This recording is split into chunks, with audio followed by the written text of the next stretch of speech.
Un pastor, Paulo II, 1464-1471. Bueno, habla de la relación con los cardenales, que enseguida se hizo tensa por el tema de la capitulación. Él veía que, digamos, entre otras cosas, se pedía la realización de un concilio. Y el Papa poco a poco se fue encerrando en su propia la vida que llevaba, y daba solamente audiencias por la noche. Incluso un embajador dice que se quedó con el Papa hasta las 3 de la madrugada. Pocas veces se podía lograr una audiencia en tiempos normales. Siempre había que esperar muchísimo tiempo, incluso los cardenales, incluso los amigos del Papa tenían que esperar mucho tiempo. No fue para nada avaro, como parece ser que se lo pinta, al contrario, era una persona muy dadivosa, había dado a los pobres, y también había fomentado las fiestas que había, ¿no? Especialmente el carnaval, porque Paulo II tenía la concepción que si a esta gente no se le da esta dispersión, podían estar elucubrando demagógicamente sediciones. Bueno, entonces el carnaval fue una cosa apoteósica, inclusive se hizo, hasta ese momento se hacía en Piazza Navona o del Capitolio o en el Testaccio, pero ahora se usó la Vía Flaminia para hacer las corridas, ¿no? De ahí el corso, ¿no? La palabra corso, las corridas. Incluso no quería que nadie se quede afuera, había incluso para judíos, para gente más joven, había incluso aumentado la cantidad de premios y la cantidad de dinero, la cantidad de digamos, que sean más importantes, etcétera. Todo esto lo hacía el Papa para los romanos, digamos. Siempre fue un Papa que se dedicó muchísimo a Roma, vio la forma de tratar de destapar, digamos, todo aquella forma, digamos, para evacuar rápido el agua en inundaciones, por ejemplo, que sabía que todo esto traía enfermedades y peste, y hizo limpiar las aceras, buscó mucho la higiene, ¿no? A favor de la salud de todos, digamos, ¿no? Para evitar contagios y bueno, hizo todo lo posible para lo que en esa época se podía hacer para evitar inundaciones, etc. También buscó ayudar a las iglesias más pobres de Roma, que habían recibido a todos inclusive con respecto a los cardenales, que hemos dicho que se tensó la cuestión porque obviamente no se fueron respetando para nada las capitulaciones, ¿no? Incluso buscó canonistas que él les hubiese preguntado si esto era válido, porque obviamente la Iglesia Católica, la fundación monárquica, es de institución divina, y ni siquiera nada de esto puede, digamos, cambiarlo. Lo que sí, de alguna manera, bueno, ahí fue un pastor, va mucho más allá de la época de Pablo VI y va digamos, a lo que va a escribir Benedicto XIV, por ejemplo, con respecto a esto. Eh, pero también nombra a Bonifacio VIII, anterior al Papa, por lo cual se busca como que el Papa de alguna manera, si debía o no respetar las condiciones de los cardenales, por una cuestión de honestidad, ¿no? Sí, pero no está obligado, ¿no? Está por encima de ellos.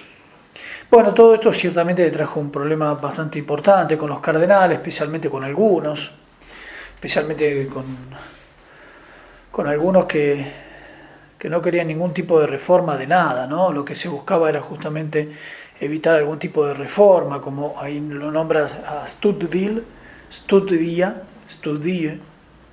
el cardenal fastuoso, francés, y pero bueno, hizo de todo, ayudó a los cardenales pobres, etcétera, pero les dejó incluso usar algún tipo de birrete, el birrete rojo o una mitra de color damasco con perlas que usaba solamente hasta ese momento los sumos pontífices, etcétera, pero no hubo caso. Entonces el Papa se fue como encerrando, digamos, en sí mismo, así, en la vida que hacía, y como dijimos, por la noche,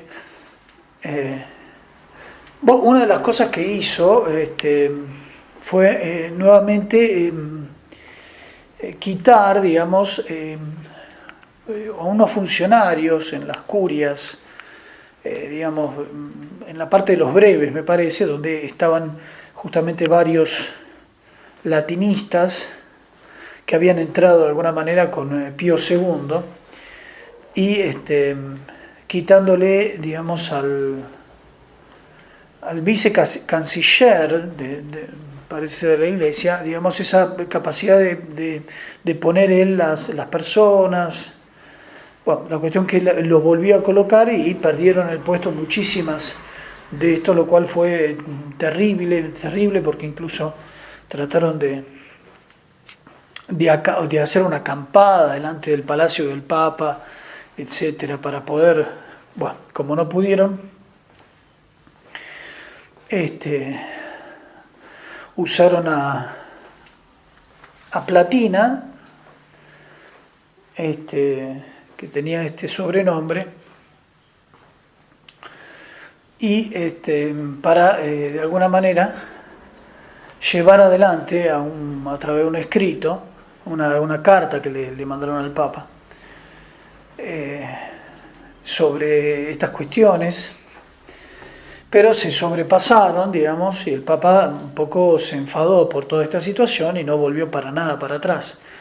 Todo esto iba dando, digamos, un lugar a un movimiento que era, como bien lo marca desde el inicio von Pastor, el renacimiento pagano, que había una persona que se llamaba Pomponio Leto, era un hijo bastardo de un noble calabrés que había venido a Roma desde joven, un hombre totalmente abstraído, digamos, de la Roma republicana, digamos, ¿no? Incluso iba recorriendo, digamos, las antiguas ruinas, lloraba, digamos, delante de él, reunía en su casa una especie de academia romana, tenía una cátedra de elocuencia que lo había puesto inclusive el mismo Papa, Pablo II, pero un hombre que obviamente no creía, obviamente, y tenía cierto disgusto por las ideas cristianas, y bueno, que incluso rezaba, digamos, al genio de Roma, al genio de la antigüedad, como se llamaba, y bueno, representaban obras teatrales de Terencio, etcétera, de varios, de obras clásicas, digamos, en su casa, y Y esto, bueno, iba creciendo cada vez más, este movimiento, este grupo que se reunían, ¿no? Siempre con esa visión de la antigua Roma, totalmente libre, obviamente, de lo que fue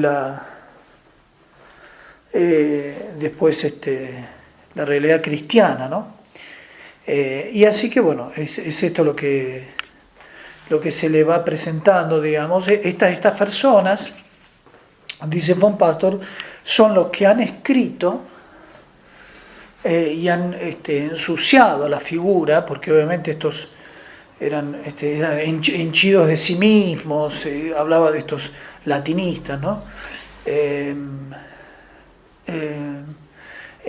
Y bueno, obviamente cayeron las figuras de Calixto III, incluso de Pío II, pero de alguna manera peor fue la figura de Pablo II, ¿no?